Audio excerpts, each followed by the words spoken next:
Kahapon ngayon at bukas. Mag-inuman, magsayawan. Si Asal Hayop ay ipagdiwang. Ipagdiwang! Mga walang loob, mga walang damdam. Kayo'y nagsasaya, bago'y nagluluksa ang kawawang bayan. Tignan niyo si Inang Bayan. Kaluluwa, hindi ba kayo nangangahiya na magsaya sa lamig ng kamatayan ng bayan? Kayo ay nasa ilalim ng talampakan ni Haring Bata.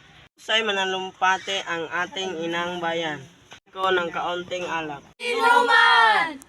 Siyang humingi ng kusa. Heto ang alak. Si Asal Hayop! Mabuhay! Awa ni Bathala ang mga hindi nagsisisi sa paglapastangan sa araw ng kamatayan ng mga tagapagtanggol ng bayan. Baga ninyo bawiin sa kamay ng kaaway ang ating bayan. Bukas ay nahahanda kayo ng gawin natin kung wari nagdadala tayo'y ng biwis at tayo'y maghati sa pagdadaan sa tabing dagat. Ako'y kasama niyo.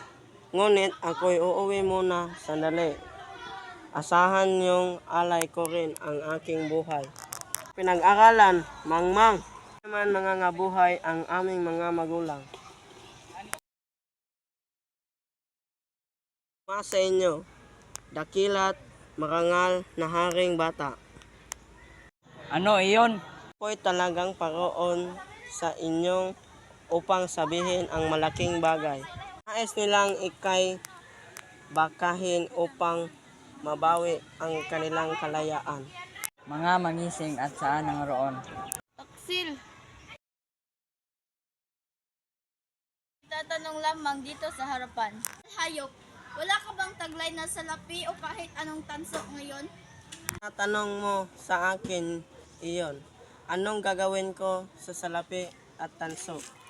Nyo, wala raw siyang taglay sa aking sinabi. Bakit ni Bathala, anak nagtatawa ka? Nyo, at ipinagbili tayo kay Haring Bata. Punyo! Laping iyan ay ang bayad ni Haring Bata at ang tanso'y tatak upang siya'y makapasok sa bahay ni Haring Bata. Nakilala ninyo kung sino si Asal Hayop at ako'y aalis na. Asal Hayop!